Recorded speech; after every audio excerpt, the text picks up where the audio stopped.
All right, guys, let's focus on illustration 15 which is in front of the screen. ये illustration special क्यों है? क्योंकि ये illustration ना किसी प्रीमियम प्लान का है, ना डायरेक्टली लेबर टर्नओवर को बिलोंग करता है, जिसमें हम लेबर टर्नओवर में सेपरेशन, रिप्लेसमेंट, फ्लक्स, ये जो अपने कॉन्सेप्ट से टर्नओवर में, उसमें भी ये नहीं बैठता. तो ये एक स्टैंड अलोन किस्म का क्वेश्चन है जो इंस्टीट्यूट ने प्रेजेंट किया है. और मुझे अक्सर स्टैंड अलोन क्वेश्चन से एक प्रॉब्लम यह होता है कि स्टूडेंट्स समझ नहीं पाते कि उस क्वेश्चन को अप्रोच कैसे किया जाए.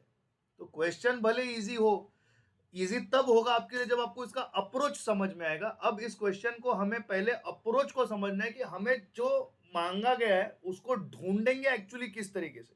सो let us focus. Management of BR limited is worried about the increasing employee turnover. Employee turnover का मतलब एम्प्लॉय जो कंपनी छोड़ के जा रहे हैं, इससे इन्हें डर लग रहा है, इसको चिंता हो रही है. क्यों? जब एम्प्लॉय कंपनी छोड़ के जाता है तब हमारे पास मैन पावर की शॉर्टेज आ जाती है. अच्छे एम्प्लॉयज हमें छोड़ के चले जाते हैं तो नए एम्प्लॉयज को ट्रेन करना पड़ता है. उसमें वक्त जाया होता है, उसमें वेस्टेज होती है, उसमें लॉस होने की पॉसिबिलिटी होती है. ये कहीं ना कहीं कंपनी के लिए डेफिनेटली बर्डनिंग फैक्टर्स बन जाते हैं.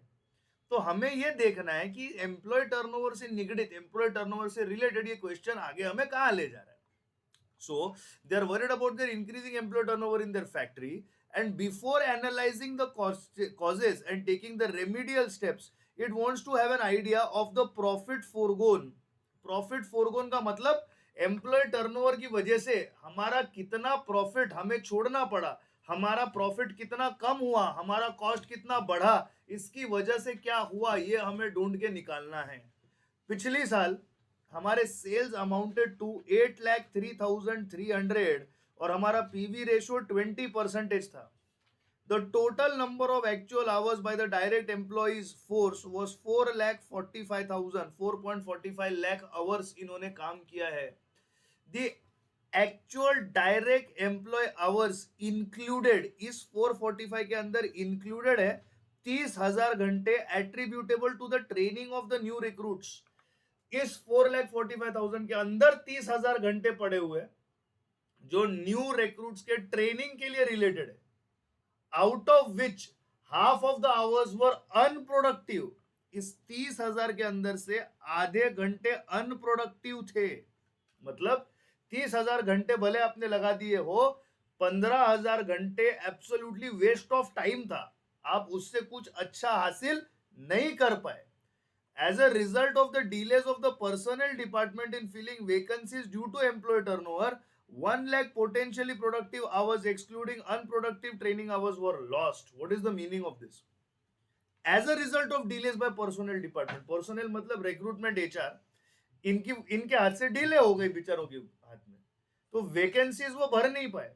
इतनी वैकेंसीज हो गई, वो लोग जल्दी जल्दी उतने आदमियों को रिक्रूट नहीं कर पाए और अच्छा काम करने के 1,00,000 घंटे जाया हो गए. इन 1,00,000 घंटों में it is excluding the unproductive training hours, which means that the 30,000 hours that were invested in training are not included in this 1 lakh. वो 30,000 घंटों में से 15,000 तो खराब हो गए, मैं मानता हूं. ओवर एंड अबाउट दैट ये 1,00,000 घंटे तुम्हारे वेस्ट हो गए. क्यों? क्योंकि आपके पास आदमी नहीं था काम करने के लिए. एचआर डिपार्टमेंट आपकी उतने लोगों को रिक्रूट नहीं कर पाई. एचआर डिपार्टमेंट पे प्रेशर पड़ गया, वो लोग उतने लोगों को ला नहीं पाए. तो कहीं ना कहीं आपके माइंड ने अभी ये पढ़ लिया होगा कि 4,45,000 आवर्स काम हुआ है, उसके अंदर से 15,000 घंटे वेस्टेड है. क्यों? क्योंकि 30,000 उस 445 के अंदर बैठा हुआ है. समझ में आ रहा है? और 1,00,000 घंटे वेस्ट हो गए. और क्या हुआ? 1,00,000 घंटे वेस्ट हो गए. इसका मीनिंग मैं इस तरीके से ले सकता हूं. मैं कह सकता हूं कि total hours worked is equal to 4,45,000. मानते हो? इस 4,45,000 के अंदर ये 30,000 है. It included 30,000 hours minus unproductive training minus what, which is half multiplied by 30,000, which is how much?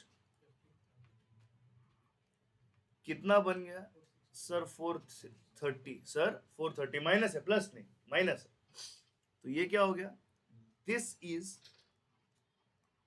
Actual और इफेक्टिव आवर्स वर्कड। क्या आप इस कैलकुलेशन से सहमत हो? क्या आपके माइंड में इस कैलकुलेशन का कॉन्सेप्ट बैठ गया? यस और no, please tell me that. आ रहा है समझ में? Yes guys, all of you, okay. अब आप मानते हो कि ये 15,000 तो वेस्ट है, मानते हो कि नहीं मानते हो? मैं कहता हूं इस 15,000 के सहित ये 1,00,000 भी वेस्ट है। तो मैं इधर ऐसा लिखता हूं, unproductive hours is equal to training plus personal failure. Training plus personal department जो थी आपकी, एचआर डिपार्टमेंट थी, उनका फेलियर। तो ट्रेनिंग का फेलियर कितना था? इतना। और ये कितना था? इतना, 1,00,000।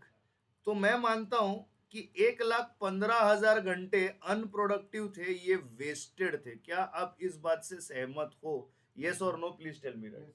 इस 1,15,000 को छोड़ के 4,30,000 घंटे का काम हुआ है। समझ में आया कि नहीं समझ में आया?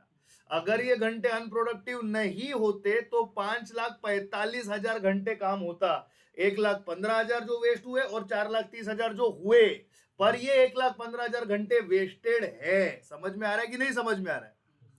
The cost incurred consequent on employee turnover revealed. Employee turnover के कारण कुछ कॉस्ट इनकर हुए, वो क्या थे? Settlement cost due to living 43,820। कोई एम्प्लॉय कंपनी छोड़ के जा रहा है, उसके कुछ ड्यूज होंगे, उसकी कुछ लीव एनकैशमेंट होगी, कुछ उसकी ग्रेचुइटी होगी, उसने कभी कंपनी के लिए खर्चा किया होगा तो उसके क्लेम्स होंगे, जो कुछ भी था XYZ, उसको देने में 43,820 रुपीज लग गए। सर रिक्रूटमेंट कॉस्ट लगे 26,740 के। नए लोगों को लेके आए तो Naukri.com, Monster.com, अपना ग्लास डोर, ये जो सारे रिक्रूटमेंट साइट्स होते हैं, उनको अपने को मंथली चार्जेस वगैरह देने पड़ते हैं। ट्रेनिंग करने के लिए कोई ट्रेनर आया होगा, उसको पैसे दे दिए। सिलेक्शन कॉस्ट, सिलेक्शन मतलब एम्प्लॉय को सिलेक्ट करने में खर्चा हुआ, और ट्रेनिंग का खर्चा 30,490। ये तो खर्चे हुए मेरे on recruiting the new employ. Assuming that the potential production lost as a consequence of employee turnover could have been sold at the prevailing prices। दोस्तों, हमने जो वक्त जाया किया, उस वक्त में भी सेल्स हो सकता था, क्योंकि assume that the potential production lost। Sir आपने 1,15,000 घंटे को क्या किए? लूज किए। क्वेश्चन का कॉन्सेप्ट है कि इन 1,15,000 घंटों को, आवर्स को प्रोडक्शन में यूज करके, सेल जेनरेट हो सकता था, पर आपने वो क्या किया? नहीं किया। तो ये सेल क्या हो गया? ये सेल लॉस्ट हो गया है। क्या आप इस बात से सहमत हो? यस और no, please tell me that. 1,15,000 घंटों का सेल आपने लॉस्ट कर दिया है। बट सर आप सडनली सेल को घंटों में क्यों गिनने लग गए? मैंने गिना। इंस्टीट्यूट ने बोला अपने स्टडी मटेरियल में, इलस्ट्रेशन नंबर 15 में, इंस्टीट्यूट ने बोला कि assume that the potential production lost as a consequence of the employee turnover could have been sold at the prevailing prices। ये आपकी अपॉर्चुनिटी कॉस्ट हो गई। ये आपकी क्या हो गई?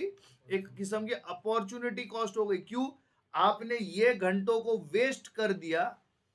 इतने घंटे में आप सेल कर सकते थे। तो दोस्तों एक बात क्लियरली बोल देता हूं, 8,03,300। अब अगर मैं ऐसे बोलूं कि total sale is equal to, 8,00,000 ने 80,000 है शायद, 83,03,300 इज इक्वल टू रुपीज 83,03,300। क्या आप इस बात से सहमत हो? ये टोटल सेल्स है। एक्चुअल इफेक्टिव आवर्स वर्कड, ये हो गया पॉइंट ए, ये हो गया point B. Actual effective hours worked कितने हैं आपके? सर हमारे हैं 4,30,000। कितने हमारे? 4,30,000। तो मैं अगर कहूं कि आपने एक घंटे में कितना काम किया है। अभी हाथ में कैलकुलेटर नहीं, request for a calculator please. So 8,03,300 divided by 4,30,000, 8,03,300, 80 lakh, I'm sorry, 83 lakh, give me a calculator now. 83,03,300 divided by how much, 4,30,000। तो इसका आंसर क्या आ गया, ₹19.31 पर आवर। सर इसका मतलब क्या, इसका मतलब है कि हम सेल पर आवर जनरेट कर सकते हैं 19.31 का। कितना कर सकते हैं, 19.31 का सेल हम लोग एक घंटे में ला सकते हैं। डी, अनप्रोडक्टिव आवर्स हमारे 1,15,000 थे। मानते हो कि नहीं मानते। सर ये रहे 1,15,000 आपके unproductive hours.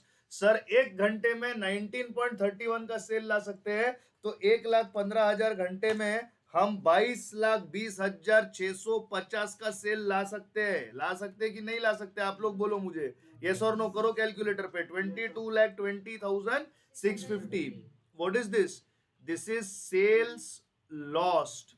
Point number D. अब मैं बोल रहा हूं कॉन्ट्रीब्यूशन लॉस्ट। अब मैं क्या बोल रहा हूं, contribution lost 20% multiplied by point number E. Sir क्यों आपने बोला कॉन्ट्रीब्यूशन 20% है। दोस्तों क्वेश्चन में क्लियरली लिखा गया है कि पीवी रेशो 20% है। पीवी रेशो कितना परसेंट है, 20% है। पीवी रेशो का मतलब क्या, सर पीवी रेशो का मतलब होता है contribution expressed as a percentage of sale. इसका मतलब होता है कि 83,03,300 का 20% मेरा कंट्रीब्यूशन है, मतलब 80% मेरा वेरिएबल कॉस्ट है। तो दोस्तों इतना सेल्स मेरा लॉस्ट हो गया, इस पर 20% मतलब 4,44,130 रुपया का कंट्रीब्यूशन मैंने लूज कर दिया है। मैंने क्या कर दिया है, लूज कर दिया है। आपसे क्या मांग रहे हैं, find the profit forgone last year on account of employ turnover. तो सर ये एक बेहतरीन और इंपॉर्टेंट वर्किंग नोट। अब ये क्या बनेगा सर, यहाँ पे बनेगा statement of profit forgone, statement of profit forgone in previous year, particulars, amount. Sir point number A, contribution forgone. Sir 4,44,130 का कंट्रीब्यूशन हमने खो दिया। सर इसके बाद हमारी सारी कॉस्ट्स आ जाती है जो हमने बेयर की। Sir settlement cost due to living 43,820, 43,820 क्या है, settlement cost due to living, settlement cost due to living. Sir इसके बाद हमें कॉस्ट आई रिक्रूटमेंट 26,740। सर 26,740 ये कौन सी कॉस्ट थी, सर रिक्रूटमेंट की कॉस्ट थी। सर नेक्स्ट कॉस्ट हमें क्या पड़ी, सर 12,750 सिलेक्शन की पड़ी। सर 12,750 कौन सी कॉस्ट है, सर सिलेक्शन की कॉस्ट पड़ी। सर इसके बाद कौन सी कॉस्ट पड़ी, ट्रेनिंग की 30,490, ट्रेनिंग की 30,490 पड़ी कॉस्ट। ये कौन सी कॉस्ट है, ये ट्रेनिंग की कॉस्ट है। तो अब मेरे को टोटल कॉस्ट मतलब क्या दोस्तों, ये कॉस्ट पड़े, अगर ये कॉस्ट नहीं होते, अपना माइंड यूज करो, अगर ये कॉस्ट नहीं होते तो क्या होता, तो ऑब्वियसली आपका प्रॉफिट बढ़ता। लेकिन ये कॉस्ट है तो इसकी वजह से क्या हुआ, अब इस कॉस्ट की वजह से ऑब्वियसली क्या हुआ है, आपका प्रॉफिट नीचे चला गया।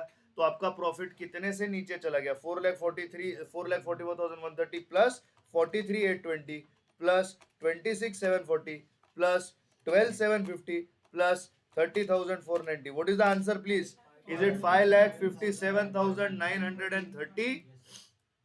What is this? This, my dear students, is the profit foregone. What is this? This is profit foregone. मैं मानता हूं कि ये क्वेश्चन की वैल्यू, इस क्वेश्चन की स्टेटस 5 मार्क्स की है। कितने मार्क्स की है, 5 मार्क्स की है। इससे आपकी मुलाकात जनरली क्वेश्चन नंबर 1 में होनी चाहिए। सी मतलब गलती से लिख दिया, मैं तो मानता हूँ कि लेबर 1 सी में आएगा, मैं उस लेवल पे बोल रहा हूँ। लेकिन चलो ठीक है, कोई बात नहीं, क्वेश्चन नंबर 1 में आएगा। इस क्वेश्चन की वैल्यू, इसकी करेंसी मैं मानता हूँ 5 मार्क्स की है। क्या सबको ये क्वेश्चन समझ में आया है? Any doubts, any questions, any queries? None? Then this is where we start copying it down. Illustration 15 of ICI module. Of where? ICI module.